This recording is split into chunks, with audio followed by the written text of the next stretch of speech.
ആകാശഗംഗയുടെ പുതിയൊരു വീഡിയോയിലേക്ക് എല്ലാവർക്കും സ്വാഗതം.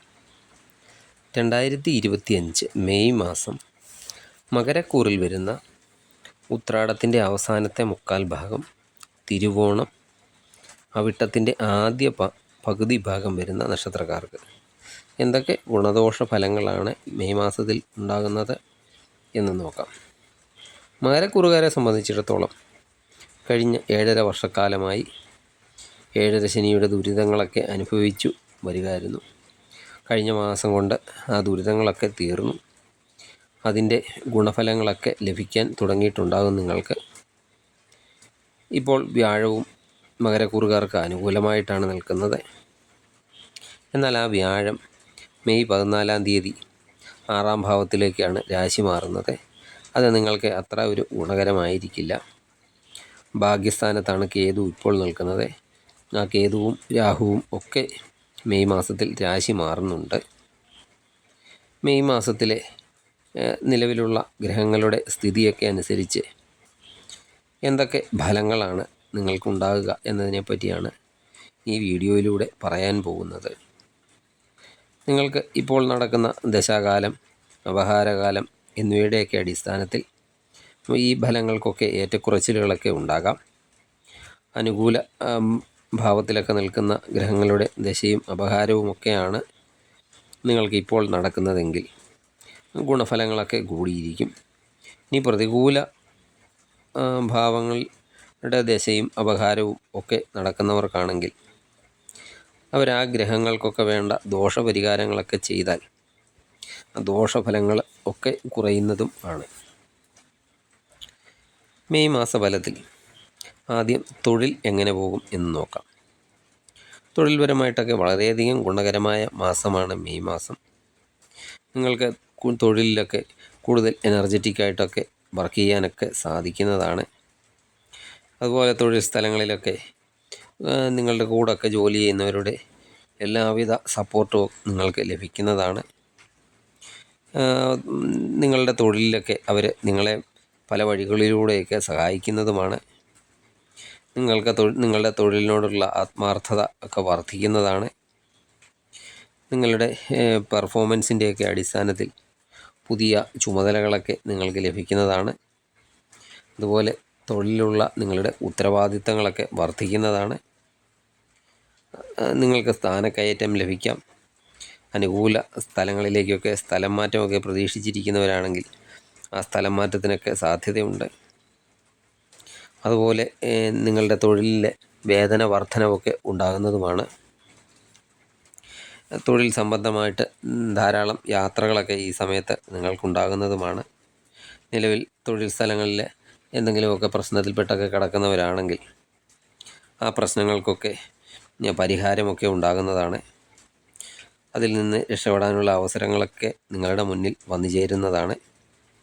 ഇനി ശ്രദ്ധിക്കേണ്ട ഒരു കാര്യം എന്തെന്ന് വെച്ചാൽ, വളരെ പെട്ടെന്ന് ആലോചിക്കാതെ ഒരു കാര്യത്തിലും തീരുമാനമൊന്നും എടുക്കരുത്. അതുപോലെ നിങ്ങൾ ഉപയോഗിക്കുന്ന വാക്കുകൾ തൊഴിൽ സ്ഥലത്താണെങ്കിലും അഥവാ പൊതുസമൂഹത്തിൽ ഇടയ്ക്കാണെങ്കിലും വീട്ടിലാണെങ്കിലും ഒക്കെ ഈ വാക്കുകൾ വളരെയധികം ശ്രദ്ധിക്കേണ്ടതാണ്. നിലവിൽ തൊഴിലൊക്കെ എന്തെങ്കിലും കാരണത്താലൊക്കെ തൊഴിലൊക്കെ നഷ്ടപ്പെട്ടവർക്കും അതുപോലെ പുതിയ തൊഴിലൊക്കെ അന്വേഷിക്കുന്നവർക്കും ധാരാളം അവസരങ്ങളൊക്കെ വന്നു ചേരുന്നതാണ്. വിദേശത്തൊക്കെ തൊഴിൽ സംബന്ധമായിട്ടൊക്കെ പോകാൻ ആഗ്രഹിക്കുന്നവർക്ക് അതിനുള്ള അവസരങ്ങളൊക്കെ വന്നു ചേരുന്നതാണ്. ജോലി സംബന്ധമായിട്ട് ഉള്ള വിദേശ യാത്രകൾക്കും സാധ്യതയുണ്ട്. ഇനി ബിസിനസ്സൊക്കെ ചെയ്യുന്നവർക്ക് എങ്ങനെയുണ്ടെന്ന് നോക്കാം. ബിസിനസ്സിൽ നിങ്ങൾ പ്രതീക്ഷിക്കുന്ന ലാഭവർധനമൊക്കെ ഉണ്ടാകും. എന്നാൽ മത്സരങ്ങളെ ഒക്കെ അതിജീവിച്ച് മുന്നോട്ട് പോകേണ്ടതായി വരാം. ഒരേ ഫീൽഡിലുള്ളവർ തമ്മിൽ വളരെയധികം കോമ്പറ്റീഷനൊക്കെ ഉണ്ടാകാം. മത്സരങ്ങളെ അതിജീവിക്കുന്നതിനുള്ള നിങ്ങൾ എന്തെങ്കിലും ഐഡിയകളൊക്കെ നിങ്ങളുടെ ബിസിനസ്സിൽ ഏർപ്പെടുത്തുകയാണ്. ആ ഐഡിയകൾക്കൊക്കെ ഫലം ലഭിക്കുന്നതുമാണ്. ഈ ബിസിനസ്സൊക്കെ സംബന്ധിച്ച് കൂടുതൽ സ്ട്രെസ്സൊക്കെ അനുഭവിക്കേണ്ടി വരുന്ന സമയമാണ്. എന്നാൽ നിങ്ങൾ അഗ്രഷൻ പൂർണ്ണമായും ഒഴിവാക്കേണ്ടതാണ്. ഇനി ധനപരമായിട്ട് എങ്ങനെയുണ്ടെന്ന് നോക്കാം. ജോലിയിൽ നിന്നും ബിസിനസ്സിൽ നിന്നും ഒക്കെ ധനപരമൊക്കെ ഉണ്ടാകുന്നതാണ്. ഈ ദിവസ വരുമാനത്തിൽ ജോലി ചെയ്യുന്നവരിൽ ചിലർക്കൊക്കെ വരുമാനത്തിലൊക്കെ അല്പം കുറവ് മെയ് മാസത്തിൽ ഉണ്ടായേക്കാം. അതുപോലെ എന്തെങ്കിലും ആവശ്യങ്ങൾക്കൊക്കെ വേണ്ടി ലോൺ എടുക്കുകയോ അല്ലെ ചിട്ടി പോലുള്ള കാര്യങ്ങളിൽ നിന്നോ ഒക്കെ ധനവരവൊക്കെ നിങ്ങൾക്കുണ്ടാകാം. മാസത്തിൻ്റെ പകുതിക്ക് ശേഷം ചിലവുകളുടെയൊക്കെ കാര്യത്തിൽ അല്പം ശ്രദ്ധയൊക്കെ വേണ്ടതാണ്. ഇനി വിദ്യാർത്ഥികൾക്ക് എങ്ങനെയുണ്ടെന്ന് നോക്കാം. നിങ്ങൾക്ക് പഠനത്തിലുള്ള ആത്മവിശ്വാസമൊക്കെ വർദ്ധിക്കുന്നതും പഠനത്തിൽ നല്ല പെർഫോമൻസൊക്കെ കാഴ്ചവയ്ക്കാനും സാധിക്കുന്നതുമാണ്. മാസത്തിൻ്റെ ആദ്യ പകുതി വരെയൊക്കെ വളരെയധികം ഗുണകരമാണ്. ഈ ആദ്യ പകുതിയിൽ എക്സാമിനൊക്കെ പങ്കെടുക്കുന്നവർക്ക് നല്ല പെർഫോമൻസൊക്കെ കാഴ്ചവയ്ക്കാൻ സാധിക്കുന്നതുമാണ്. നിങ്ങൾ ഉദ്ദേശിക്കുന്നതിലും കൂടുതൽ പെർഫോമൻസ് കാഴ്ചവയ്ക്കാനും സാധിക്കും. ഇനി ഉപരിപഠനമൊക്കെ ആഗ്രഹിക്കുന്നവർക്കും അതുപോലെ വിദേശത്തൊക്കെ പോയി പഠിക്കാൻ ആഗ്രഹിക്കുന്നവർക്കും ഒക്കെ അനുകൂലമായ മാസമാണ് മെയ് മാസം. ഇനി വൈവാഹിക ജീവിതം എങ്ങനെയുണ്ടെന്ന് നോക്കാം. കുടുംബജീവിതത്തിൽ നിങ്ങൾ പലവിധ വിട്ടുവീഴ്ചകൾക്കും തയ്യാറാകേണ്ട ഒരു മാസമാണ് മെയ് മാസം. പരസ്പരം വളരെയധികം ക്ഷമയൊക്കെ കാണിച്ച് മുന്നോട്ട് പോകേണ്ടതാണ്. ക്ഷമയൊക്കെ കാണിച്ച് മുന്നോട്ട് പോയാൽ വളരെയധികം പ്രശ്നങ്ങളൊന്നുമില്ലാതെ മെയ് മാസം കടന്നു പോകാൻ സാധിക്കും. നിങ്ങൾ രണ്ടുപേരുടെയും ഉള്ളിൽ ഞാനാണ് വലുത് എന്ന ഭാവമൊക്കെ വർദ്ധിക്കുന്ന സമയമാണ്. പരസ്പരം കാര്യങ്ങളെല്ലാം തുറന്നു പറയുകയും അതുപോലെ ചിലവഴിക്കുന്ന സമയം നിങ്ങളൊന്നിച്ച് ചിലവഴിക്കുന്ന സമയം കൂടുതൽ പോസിറ്റീവൊക്കെ ആയിരിക്കാൻ ശ്രദ്ധിക്കുകയും ചെയ്യേണ്ടതാണ്. സംഭാഷണങ്ങളാണ് മെയിനായിട്ടും ശ്രദ്ധിക്കേണ്ട കാര്യം.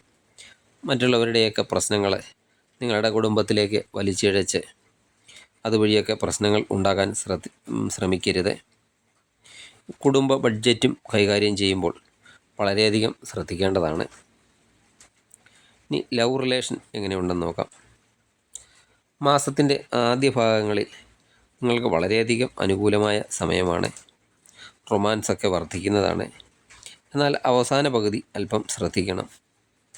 രണ്ടുപേരുടെയും ഉള്ളിൽ ഈഗോ ഒക്കെ വർദ്ധിക്കുന്നത് മൂലം ചെറിയ ചെറിയ പ്രശ്നങ്ങളൊക്കെ ഉണ്ടാകാം. ഞാനാണ് വലുത് എന്നുള്ള ഒരു ഈഗോ നിങ്ങൾക്ക് വർദ്ധിക്കാൻ സാധ്യതയുണ്ട്. അതുപോലെ പ്രണയ സംബന്ധമായിട്ട് എന്തെങ്കിലും ചില പ്രശ്നങ്ങളിലൊക്കെ ചെന്നകപ്പെടാനും സാധ്യതയുണ്ട്. അതൊക്കെ ശ്രദ്ധിക്കണം മാസത്തിൻ്റെ അവസാന ഭാഗമൊക്കെ ആകുമ്പോഴേക്കും. ഇനി ആരോഗ്യം എങ്ങനെയുണ്ടെന്ന് നോക്കാം. മെയ് മാസം സ്കിൻ റിലേറ്റഡ് എന്തെങ്കിലും പ്രശ്നങ്ങളൊക്കെ നിങ്ങൾക്ക് ഉണ്ടാകാൻ സാധ്യത കൂടുതലാണ്. അതുപോലെ പലവിധമായ ടെൻഷനൊക്കെ വർദ്ധിക്കുന്നത് മൂലം പ്രഷറൊക്കെ ഉള്ളവരാണെങ്കിൽ അതൊക്കെ വർദ്ധിക്കാം. തലവേദന പോലുള്ള രോഗങ്ങൾക്കും സാധ്യതയുണ്ട്. ടെൻഷനൊക്കെ കുറയ്ക്കേണ്ടതാണ്. അതുപോലെ യാത്രകളിൽ ഭക്ഷണ നിമിത്തം വയറ് സംബന്ധമായിട്ട് എന്തെങ്കിലും പ്രശ്നങ്ങളൊക്കെ ഉണ്ടായേക്കാം. അതും ശ്രദ്ധിക്കേണ്ടതാണ്. മെയ് മാസം നിങ്ങൾക്ക് കൂടുതൽ ഗുണഫലങ്ങളൊക്കെ ലഭിക്കുന്നതിന് വേണ്ടി ദിവസവും വിഷ്ണു സഹസ്രനാമം ജപിക്കുക. കഴിയുമെങ്കിൽ വ്യാഴാഴ്ച തോറും വിഷ്ണു ക്ഷേത്ര ദർശനം നടത്തി പ്രാർത്ഥിക്കുക. അതുപോലെ മുടങ്ങാതെ ശനിയാഴ്ചകളിൽ ശനീശ്വരനെ നീരാഞ്ജനം, എള്ളുതിരി പോലുള്ള വഴിപാടുകളൊക്കെ നടത്തുന്നത് നിങ്ങൾക്ക് കൂടുതൽ ഗുണം ലഭിക്കും. തൊട്ടടുത്തുള്ള ദേവീക്ഷേത്രത്തിൽ ദർശനമൊക്കെ നടത്തി നിങ്ങളെക്കൊണ്ട് കഴിയുന്ന വഴിപാടുകളൊക്കെ നടത്തുന്നതും ഗുണം വർദ്ധിപ്പിക്കുന്നതിന് കാരണമാകുന്നതാണ്. നിങ്ങൾക്ക് ഈ വീഡിയോ ഇഷ്ടമായാൽ ലൈക്ക് ചെയ്യുക. സബ്സ്ക്രൈബ് ചെയ്യാതെ വീഡിയോ കാണുന്നവരാണെങ്കിൽ ദയവായി സബ്സ്ക്രൈബ് ചെയ്ത് കാണുക. മറ്റൊരു വീഡിയോയുമായി വീണ്ടും കാണാം. നന്ദി, നമസ്കാരം.